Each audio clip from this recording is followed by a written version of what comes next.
Hey there. Today we're going to learn all the rest of the notes on the guitar fretboard, or at least how to find them. Last time we talked about how to learn the open string names E, A, D, G, B, and E, and how they recur again at the 12th fret, or our octave. Now, first of all, a little bit of background on how music works. There are 7 letters in the musical alphabet: A, B, C, D, E, F, and G.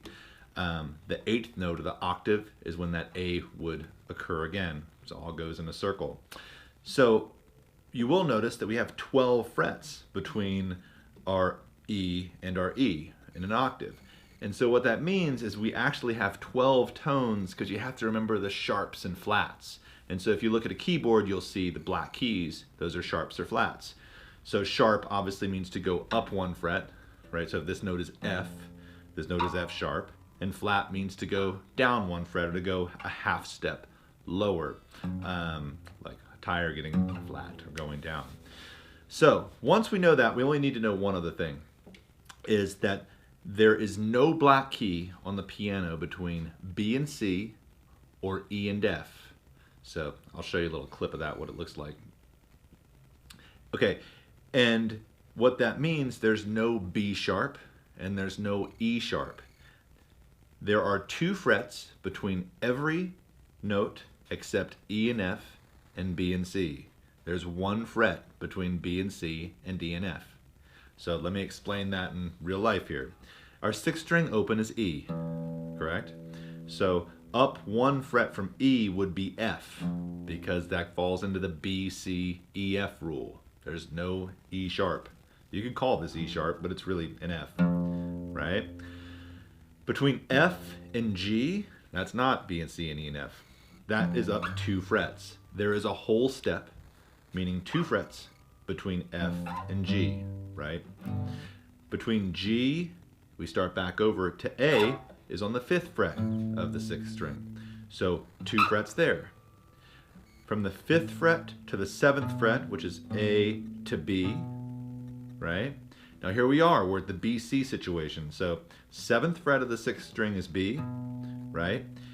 1 fret from B to C, right? It's a half step, not a whole step. A half step is 1 fret, a whole step is 2 frets, right? So we have E up 1 fret to F, G up 2 frets, A up 2 frets, B up 2 frets, half a step up to C, a whole step up to D, and a whole step back to E. If you've done this correct, then you'll start at the open note, or the open string, count all the way through the octave using the B, C, E, F rule, and you should come back to the same note at the 12th fret, unless you've done something wrong. Then you need to double check it.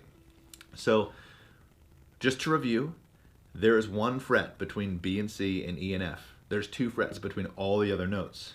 Got it? The great thing, so we just learned the 6th string, and I tend to love to learn the 6th string first because we use it so much for roots of chords and of scales and stuff like that.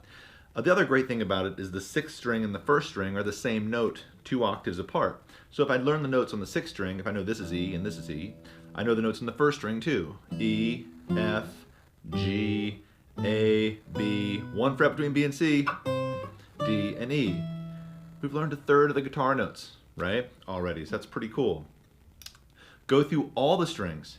5th string, A, B, C, D, E, F, G, and A. Begin by learning the strings linearly until you think you kind of have them and you can find the notes on them.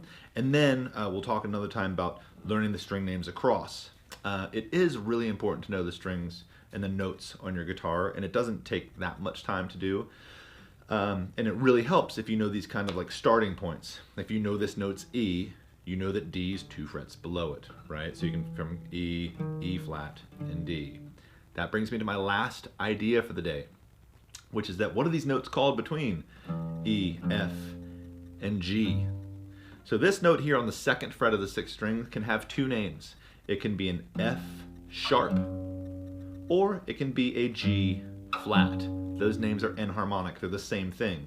As you move up from G on the 3rd fret to A on the 5th fret, the 4th fret note is A flat, or it's G sharp. And sure, sometimes you'll be in a weird key where you'll have a B sharp. And a B sharp is actually a C, right? but we could call it a B sharp. They're the same thing. C flat could also be called a B because there's only one step, or one half step, excuse me, between B and C and E and F. So hopefully you'll remember that. Half a step between B and C and E and F. Learn all your notes on the fretboard. You'll be super pumped. Thanks a lot. Let me know if you have any questions.